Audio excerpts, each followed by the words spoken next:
കുറേ കാലത്തിന് ശേഷം എൻ്റെ ഒരു സിനിമ ഇറങ്ങിയാണ്. ഈ സിനിമയ്ക്ക് കുറച്ച് കാലതാമസം ഉണ്ടായിരുന്നു. കാരണം നിങ്ങൾക്കൊക്കെ അറിയാം, ഇത് ഞാൻ വളരെ ആഗ്രഹിച്ച് ചെയ്യുന്ന സിനിമകളാണ്. ഞങ്ങളുടെ എല്ലാ പ്രൊഡക്ഷനും ഇനി ഒരുപാട് നല്ല സിനിമകൾ ചെയ്യണമെന്ന് ആഗ്രഹമുണ്ട്, ഇല്ലെന്നല്ല. ഓരോ സിനിമയും വളരെ സന്തോഷത്തോടെ പ്രേക്ഷകർ സ്വീകരിക്കപ്പോൾ ഒരു സമാധാനമുണ്ട്. നമുക്കിനിയും നല്ല സിനിമകൾ ചെയ്യാൻ സാധിക്കും. അതിന് നമ്മുടെ പ്രേക്ഷകരുടെ എല്ലാ സപ്പോർട്ടും ഉണ്ടാവും എന്നുള്ളൊരു ആത്മവിശ്വാസം. ഈ സിനിമയും അങ്ങനെയാണ്. ഇതൊരു പരീക്ഷണ സിനിമ എന്നല്ല ഞാൻ പറയുന്നത്. പരീക്ഷണങ്ങൾ സിനിമയെല്ലാം പരീക്ഷണങ്ങൾ തന്നെയാണ്. പരീക്ഷണങ്ങളില്ലാത്തൊരു സിനിമ ഇറങ്ങുന്നില്ല ഇവിടെ. 10 കോടിയുടെ ആയാലും ശരി, 100 കോടിയുടെ ആയാലും ശരി, എല്ലാം പരീക്ഷണങ്ങളാണ്. അത് വിജയിക്കുന്നത് വരെ അത് പരീക്ഷണമാണ്. വിജയത്തിന് ശേഷമേ അതൊരു വിജയമാകുന്നുള്ളൂ. ഈ സിനിമയും അങ്ങനെയാണ്. ഇത് എന്നെ സംബന്ധിച്ചിടത്തോളം സിനിമയല്ല പരീക്ഷണം, എൻ്റെ കഥാപാത്രമാണ് ഇതിൻ്റെ ഏറ്റവും വലിയ പരീക്ഷണം.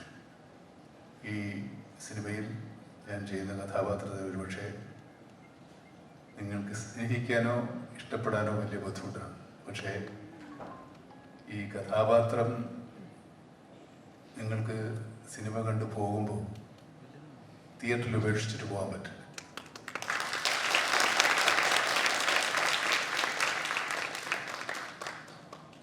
ഈ സിനിമയിൽ എനിക്ക് ആദ്യം ഓഫർ ചെയ്ത റോള് പോലീസ് ഉദ്യോഗസ്ഥൻ്റെയാണ്.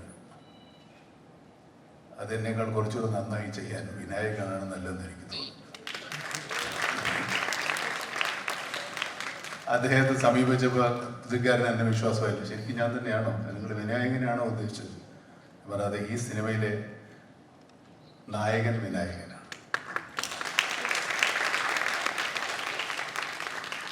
നമ്മൾ അങ്ങനെ തന്നെയാണ് പോസ്റ്ററിൽ ഇട്ടിരിക്കുന്നത്. ഈ പോസ്റ്റർ കണ്ടില്ല. വിനായകനാണ് നമ്മുടെ സിനിമയിലെ നായകൻ. ഞാൻ നായകനാണ്, പക്ഷെ പ്രതിനായകനാണ്.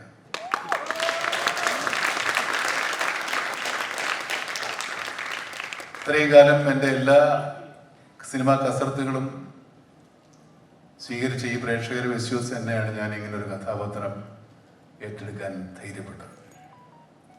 എൻ്റെ ആത്മവിശ്വാസത്തിന് നിങ്ങൾ കൂട്ടുനിൽക്കുമെന്ന് തന്നെയാണ് ഞാൻ വിശ്വസിക്കുന്നത്.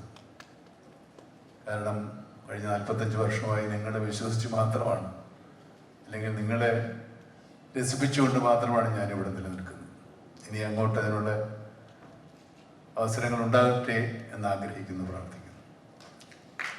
ഈ സദസ്സിൽ ഒത്തിരി സുഹൃത്തുക്കളുണ്ട്. എൻ്റെ ഞാൻ സിനിമ തുടങ്ങിയ കാലത്ത് എൻ്റെ കൂടെ ഉണ്ടായിരുന്ന നിർമ്മാതാക്കളും സംവിധായകരും ഒക്കെ, ജോഷിയും ജൂബിലി ജോയിയൊക്കെ ഇതിനകത്തൊരു വലിയ, ഇന്നത്തെ ഈ ദിവസത്തിൽ എനിക്ക് വളരെ സന്തോഷകരമായിരുന്ന അവരുടെ സാന്നിധ്യം. കുഞ്ചൻ എൻ്റെ വളരെ അടുത്ത സുഹൃത്താണ്. രാജു, സിബി, സിയാദ്, ഇങ്ങനെ എല്ലാവരും, അമൽ നീരദും അൻവർ റഷീദും രഞ്ജിത്ത് പോയ ഒക്കെ എൻ്റെ കൺവെട്ടത്ത് വന്നവരാണ്. ഞാൻ കണ്ടുപിടിച്ചതല്ല, അവരെൻ്റെ മുമ്പിൽ വന്നതാണ്. ഞാൻ കണ്ടുപിടിച്ചെന്ന് പറയാൻ മാത്രം ഞാൻ മറ്റേ കൊളംബസ് ഒന്നുമല്ല ഇവരെ കണ്ടുപിടിക്കാൻ. ഇവരിവിടെ തന്നെ ഉണ്ടായിരുന്നവരാണ്. അങ്ങനെ ഒത്തിരി ആളുകൾ സിനിമയിൽ എൻ്റെ ഒരുപാട് എനിക്ക് ബന്ധപ്പെടാൻ, ചുരുങ്ങിയ സമയത്ത് ബന്ധപ്പെടാൻ സാധിച്ച എല്ലാ സുഹൃത്തുക്കളും എത്തിച്ചേർന്നിട്ടുണ്ട്. അത് മാത്രമല്ല, ഈ സിനിമയിൽ എൻ്റെ കൂടെ സാഹചര്യം, ഇതിനകത്ത് പുരുഷ കഥാപാത്രങ്ങൾ കുറവാണ്. ഞാനും വിനായകനും ചേർത്താൽ ജീവൻ മാത്രമേ ഉള്ളൂ. പിന്നെ ഉള്ളത് കുഞ്ഞു റോളിന്, പിന്നെ വേറെ ചെറിയ ചെറിയ റോളിൽ ആൾക്കാരുണ്ട്. കണ്ടാലറിയുന്ന മുഖം അസീസിൻ്റെ മാത്രമാണ്. കുഞ്ചനുണ്ട്. അങ്ങനെ വളരെ ചുരുങ്ങിയ പുരുഷ കഥാപാത്രങ്ങളും ബാക്കി മുഴുവൻ സ്ത്രീ കഥാപാത്രങ്ങൾ. ഇത്രയും സ്ത്രീകൾ ഒരുമിച്ച് അഭിനയിച്ചൊരു സിനിമ ഉണ്ടാവില്ല എന്നല്ല. സ്ത്രീ കഥാപാത്രങ്ങൾക്ക് പ്രാധാന്യമില്ലെന്ന് പറഞ്ഞതിന് വരെ നമ്മൾ സ്ത്രീകൾ മാത്രമുള്ള സിനിമ എടുത്താണ്. പക്ഷെ അവരെല്ലാവരും ഈ സിനിമയോട് സഹകരിച്ചു. സംസാരിക്കാൻ അറിയില്ല, അറിയാലോ.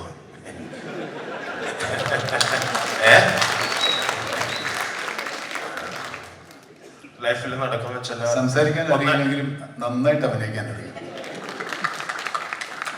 ഇനി ഉണ്ടാവില്ല ഇങ്ങനൊരു സിറ്റുവേഷൻ, ആർക്കും ഉണ്ടാവില്ലെന്ന് എനിക്ക് തോന്നണം. അത്ര ഭാഗ്യമുള്ളവനായ വിനായകൻ. സന്തോഷം.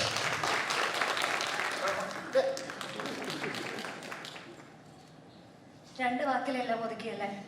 ബാക്കി ഞാൻ പറയാം. ഈ ക്ലാസ്സിൽ കുസൃതി കാണിക്കുന്ന ഒത്തിരി കുട്ടികളുണ്ടാവും. പക്ഷേ കുസൃതി കാണിക്കുന്നവരോട് നമുക്കൊരു വാത്സല്യം തോന്നും. അങ്ങനത്തെ ഒരു കുസൃതിക്കാരനാണ് വിനായകൻ.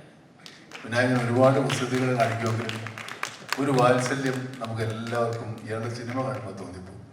ഇത് നമ്മൾ അല്ലാതെ കാണുന്ന വിനായകനാണോ എന്ന് തോന്നിപ്പോഴും. പക്ഷെ അല്ലാത്ത കാണുന്ന വിനായകനും ഇതിനേക്കാളും നല്ലതാണ്. ശരിക്കും കാണാനില്ല അല്ലേ? ഈ ഒരു അവസരത്തിൽ ഇവിടെ എത്തിച്ചേർന്ന എല്ലാവർക്കും ഹൃദയം നിറഞ്ഞ നന്ദി അറിയിക്കുന്നു. ഇവിടെ പറഞ്ഞതുപോലെ തന്നെ മലയാളത്തിൽ ഒരു സിനിമ ചെയ്യാൻ ആഗ്രഹിക്കുന്ന എല്ലാവരുടെയും ഒരു അൾട്ടിമേറ്റ് ഡ്രീം ആണ് മമ്മൂക്ക ഒരു സിനിമ ചെയ്യാൻ പറ്റുക എന്നുള്ളത്. അതൊരു എനിക്ക് കുറെ കാലം ഒരു സ്വപ്നം ഉണ്ടായിരുന്നു. ഫോർച്ചുനേറ്റ്ലി അതൊരു റിയാലിറ്റി ആയിട്ട് മാറി. അതിന് സാറിനോടാണ് ഏറ്റവും കൂടുതൽ നന്ദി. പ്രത്യേകിച്ച് ഈ സിനിമയെ പറ്റി പറയുകയാണെങ്കിൽ പിന്നെ അദ്ദേഹം ഇതുവരെ ചെയ്തു വരുന്നിട്ടുള്ള കഥാപാത്രങ്ങളിൽ കുറച്ച് മാറിയുള്ള ഒരു ഷെയ്ഡ് ഉള്ള ഒരു കഥാപാത്രമാണ്.